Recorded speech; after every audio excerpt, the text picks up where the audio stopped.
Jean Prismars nasceu em 1876 em uma família de classe média do norte do Haiti. Antropólogo, professor, diplomata e político, recebeu em 1899 uma bolsa para estudar medicina em Paris, onde também frequentou aulas de ciências sociais na Sorbonne Université, no Collège de France e no então chamado Museu de Etnografia do Trocadéro. Com a interrupção da sua bolsa em 1901, só retomou seus estudos de medicina em 1922, concluindo-os em 1923. Ao longo de toda a sua vida, Prince Mars alternou períodos atuando como professor e político no Haiti e como diplomata no exterior. O seu trabalho antropológico examinou sobretudo a cultura e a religião populares haitianas, suas origens africanas e europeias e sua relação com o colonialismo e a escravidão. A sua produção e atuação como intelectual público foram fundamentais para a constituição da antropologia em seu país, para a formação da imaginação nacional haitiana e para a negritude, o movimento artístico e literário francófono da década de 30 e 40, que buscava valorizar e desenvolver tradições culturais africanas e afrodiaspóricas, e para pensamentos caribenho e panafricanista. Dentre seus livros, destacamos Assim Falou o Tio, ainda sem tradução para o Brasil. O Prismar está escrevendo desde a ocupação americana no Haiti, já está acontecendo. Ele está em plena ocupação americana. Os peristyles, que são os terreiros do voodoo haitiano, estão sendo incendiados. Os ugãs, as mambos, estão sendo assassinadas. O creole volta a ser ameaçado enquanto idioma nacional pela intervenção americana. A cultura popular haitiana totalmente destituída. Isso acontecendo junto, par e passo, aos marines americanos no país, ao banco haitiano sendo destituído, na circulação da moeda nacional, o Citibank imprimindo moeda desde o Haiti. Então tem a dolarização da economia haitiana. Não dá para entender o que ele faz sem entender o que está acontecendo lá. E ele vem com essa escrita que traz a base do contador de histórias haitiano. Ele está sentando no fogo e produzindo a sua antropologia, né? E ele produz, e a gente vai ver ali logo nas primeiras páginas, tem notas musicais. Então, tem partituras de música, né? Isso, tem momentos em que ele diz, não é suficiente aqui a fala. Porque quase não tem fala, tem a partitura, tem as notas musicais. Aqui a gente tem que cantarolar. Não é possível traduzir para uma linguagem acadêmica isso que eu quero contar. Isso que o meu tio fala. É assim, a maneira como o tio fala. Se a gente traduzir, a gente perde muito da potência que ela tem, né? Então, ele tenta... É a época que se chamava do indigenismo, né? Indigenismo, na antropologia haitiana. Né? Que é ele e o Jacomã. Isso. E o Prince Mars como um legatário do Firmin. Né? Não só conhece o Firmin, como tem uma excelente relação com ele, com a família dele. Vai ser hospedado pelo Firmin na França. Vai ser o biógrafo do Firmin. E vai ser um grande impulsionador da antropologia feita pelo Herkovitz, no Haiti, né? Isso. Só que não citado dessa maneira, assim. O Prince Mars. O Prince Mars. Também ficou desaparecido, né, da história da antropologia das ciências sociais. Isso, mas não do pensamento social negro. Se a gente vai ver a história do pensamento social negro, o Prince Mars foi um dos nomes mais conhecidos. E aí a gente tem que sempre se perguntar quem é que não conhece? Onde é que se seguiu desconhecendo? Porque aí a gente vai ver toda a história do pensamento intelectual negro, produzido na França, mas a partir do encontro das diásporas, né? E os nomes que vão ficar conhecidos dentro do movimento negro, circulavam dentro do movimento negro brasileiro. A academia que não se apropriava, né? Na academia que não chegava. Então a gente vai ver que, se conhece Aimé Césaire, o pai fundador da negritude, Leopold César Senghor, né, que vai ser o primeiro presidente também do Senegal Livre.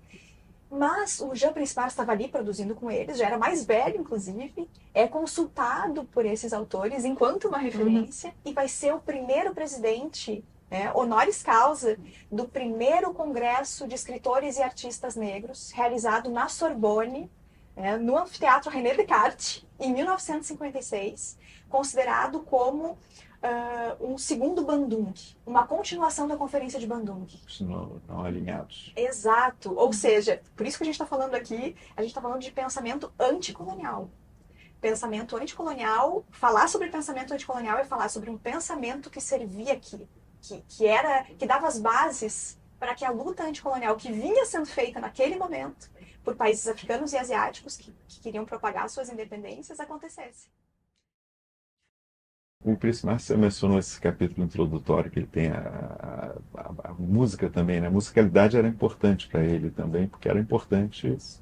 E, na verdade, se a gente vai ver, a Angela Davis também está reivindicando isso, né?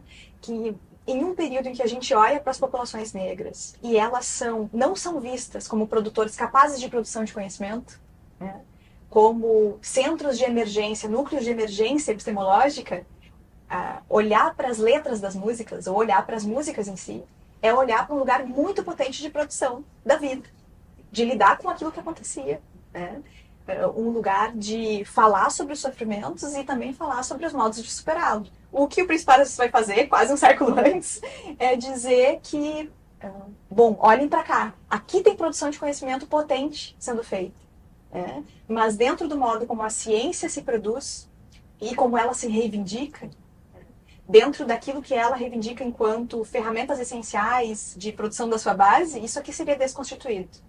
O que ele está dizendo é, eu não só reivindico a letra da música, esse artefato inteligível, que depois sobre o qual vocês podem pensar, né, enquanto lugar de narrativa e interpretar, aquela sobrecodificação da experiência, a experiência negra depois sendo decodificada por corpos brancos na academia, o que eu trago aqui é um outro modo de pensar a vida.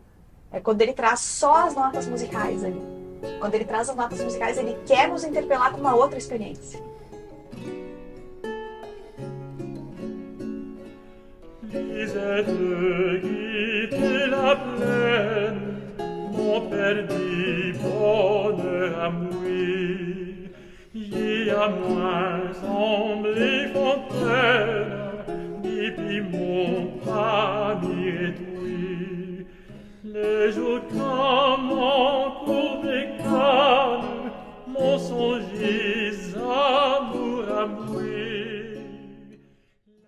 Toute l'histoire d'Haïti, cher monsieur, est faite de révolte. Ce sentiment de la liberté chez les esclaves a toujours existé. On a vu des esclaves courir vers des canons, enfoncer leurs bras dans la gueule des canons pour les empêcher de partir pendant cette longue période de 1790 à 1804. Et alors, de la masse des esclaves ont surgi des héros incomparables, un Toussaint Louverture, un Dessalines, un Christophe, un Pétion, et j'en passe. Tous des héros qui se sont constamment insurgés contre le régime de l'oppression et de l'esclavage. Puis, ce Christophe, qui a été étonnant en bâtissant cette citadelle qu'il a construite comme le refuge suprême de la liberté des Noirs. Cet homme qui a laissé impérissable un monument que l'on peut toujours admirer à l'heure actuelle. Depuis l'indépendance, le peuple haïtien a montré d'une façon remarquable son sens du progrès. Ce progrès, il l'a réalisé dans tous les domaines matériels autant que spirituels. Parti de zéro, car le premier, il a mis en pratique ce que dans la guerre moderne on a appelé brûler la terre. Il a tout saccagé, tout brûlé pour pouvoir asseoir son indépendance.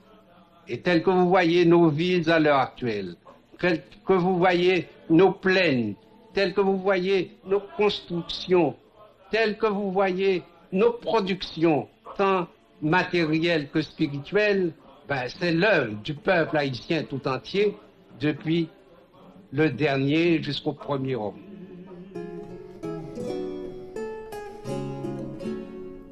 Sitôt allé à la ville, t'as trouvé un Gancho qui gagnait pour tromper fille, bouche tout passe sirop.